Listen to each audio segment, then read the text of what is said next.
환경 문제는 21세기의 커다란 이슈입니다. 지구 평균 온도가 1, 2도만 상승해도 생태계와 기후가 크게 영향을 받죠. 그래서 이산화탄소를 많이 발생시키는 화석 연료를 덜 쓰기 위해 전 세계가 노력하고 있는데요. 2020년 세계 1852개 도시가 기후 비상 선언을 한 가운데 우리나라는 2030년까지 재생에너지로 필요한 발전량의 20%를 충당하고 2050년에는 온실가스 배출량을 제로로 만드는 탄소 중립을 이루는 것을 목표로 하고 있습니다. 글로벌 기업들은 자발적으로 R200 캠페인에 참여해 2050년까지 사용하는 전력량의 100%를 재생에너지로 충당하기 위해 노력하고 있죠. 그렇다면 2050년 안에 인류는 석유 없이도 살 수 있게 될까요? GS 칼텍스와 함께 알아봅시다. 하하! 재생에너지 분야 국제 비영리 단체인 REN21이 2020년 발표한 보고서에 따르면 2018년 기준으로 세계 총 전기 생산량의 26.4%가 재생에너지로 생산한 것이라고 합니다. 약 4분의 1 정도죠. 이 수치를 더 끌어올리는데 방해가 되는 요인은 효율과 저장 그리고 운송 문제입니다. 태양에너지, 풍력, 수력, 지열 등 대부분의 재생에너지는 생산 효율을 높일 수 있는 환경이 정해져 있습니다. 일조량이 높거나 바람이 많이 불거나 수량이 많고 유속이 빠른 곳, 화산지대 등의 발전 설비를 세워야 효율적인 발전이 가능하죠. 그런데 이런 지역은 대부분 전기를 많이 쓰는 도심과 동떨어져 있는 경우가 대부분입니다. 그렇다면 만든 전기를 사용할 지역까지 배달해야겠죠. 그런데 이걸 전선을 통해 보내자니 송전선 건설 비용도 만만치 않고 전선이 길어질수록 전선의 저항으로 손실이 큽니다. 발전소에서 도시로 전력을 보내는 데만도 평균적으로 약 5%의 손실이 발생하죠. 그러면 전기를 배터리에 충전해서 운송하면 되지 않을까요? 하지만 현재 배터리는 충전 용량에 비해 부피와 무게가 많이 나가기 때문에 운송 과정에 쓰이는 에너지로 배보다 배꼽이 더 커지는 지경에 이릅니다. 그래서 이런 문제들을 해결하기 위해 전기를 초고전압으로 송전하는 기술이나 전선 소재로 사용할 상온에서 저항이 제로에 가까운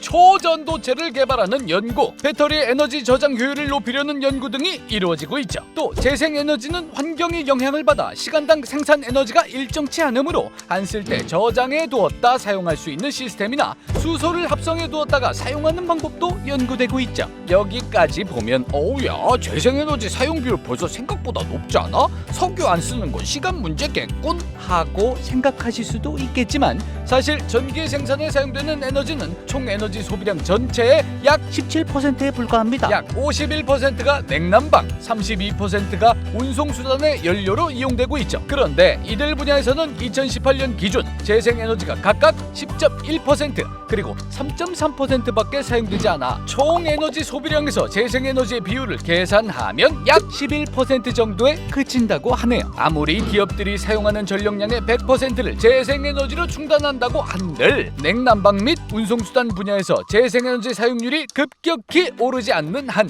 석유는 계속 사용된다는 뜻이죠. 그런데 교통 분야 중에도 특히 대형 트럭, 항공기, 선박 같은 대형 운송수단의 경우 앞서 언급한 것과 같은 효율 문제로 재생에너지를 이용해 운행하기 어렵습니다. 사람이나 짐을 많이 운반해야 하는 대형 운송수단이 배터리를 운반하는 모양새가 되기 십상이죠. 그래서 에너지를 적은 공간에 가벼운 무게로 효율적으로 저장하기 위한 연구가 필수적입니다. 또 재생에너지 사용 비율이 높아져도 우려되는 문제점들이 있는데요. 태양광 발전 설비나 풍력 발전 설비, 전기 자동차 및 하이브리드 자동차 등에 들어가는 연고 자석 제작에 히토류가 꼭 필요하기 때문이죠. 히토류란 원자번호 21번 스칸듐과 39번 이트륨 그리고 57번부터 71번까지의 원소를 통칭하는 말로 자연계의 희귀한 금속 원소라고 해서 붙여진 이름입니다. 히토류는 화학적으로 매우 안정하고 탁월한 화학적, 전기적, 자성적, 발광적 특징을 가져 다양한 분야에서 요긴하게 쓰입니다. 그러나 생산량의 대부분을 중국에 의존하고 있어 수급이 불안정해질 위험이 크고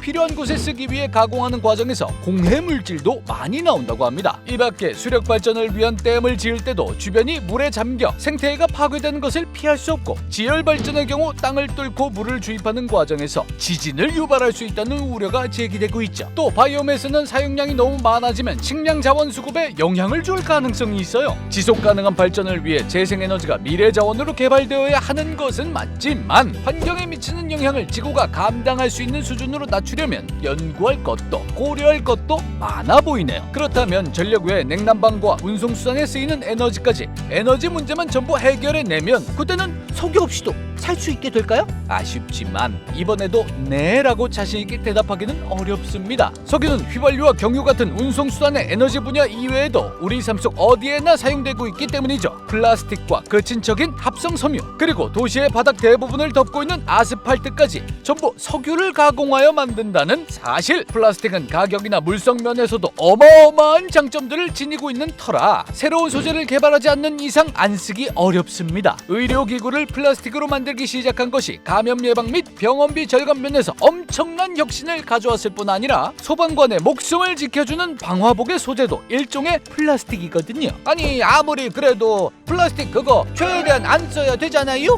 물론 플라스틱이 여러 문제를 일으키는 것도 맞습니다. 그래서 요즘 그 문제를 해결하기 위해 연구되는 것이 바로 생분해성 플라스틱이죠. 그런데 생분해성 플라스틱이 아직 기존 플라스틱의 물성을 완전히 대체하지 못한다는 사실은 잠시 밀어놓더라도 그린피스의 보고서에 따르면 현재로서는 생분해성 플라스틱의 효과가 아직은 미미하다고 합니다. 생분해성 플라스틱은 종류별로 분해가 잘 일어나는 환경이 제각각인데 물성을 좋게 하기 위해 여러 종류를 섞어 쓰는 경우도 많을 뿐더러 분류 체계가 확립되지 않은 나라에서는 분리수거가 어렵다 보니 그냥 모조리 일반 쓰레기와 함께 태우는 경우가 많거든요. 재활용을 위한 플라스틱 분류 작업이 아직까지도 수작업으로 이루어지고 있어서 소재를 눈으로 보고 금방 판단할 수 없는 것들은 골라내기 어렵거든요. 현재와 같은 상황에서는 생분해성 플라스틱보다 오히려 생수병처럼 착색된 부분이 없고 단일 소재로 이루어진 기존 플라스틱이 제대로 재활용만 된다면 더 친환경적일 수 있다는 놀라운 사실. 생분해성 플라스틱 분야 역시 재생에너지 분야만큼이나 활발한 연구가 진행되고 있지만 기술적인 부분뿐 아니라 제도 마련과 홍보 면에서도 더 많은 노력이 필요할 것 같네요. 생분해성 플라스틱이 기존 플라스틱을 밀어내기까지 얼마나 걸릴지 현재로서 장담하기는 어려워 보입니다. 이런 상황이기 때문에 인류가 석유 없이 사는 것은 가까운 미래에는 힘들어 보입니다.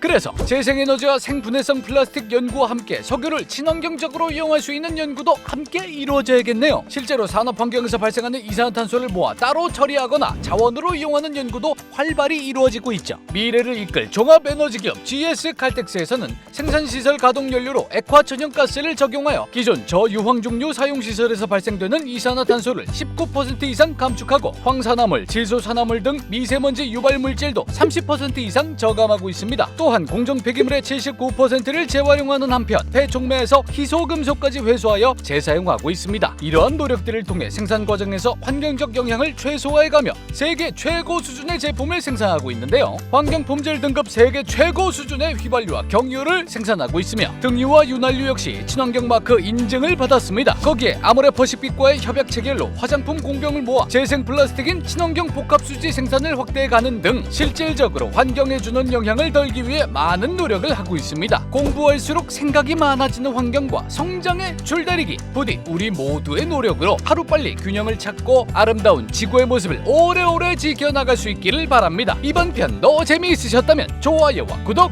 부탁드려요. 압류의 에너지 GS 칼텍스였습니다.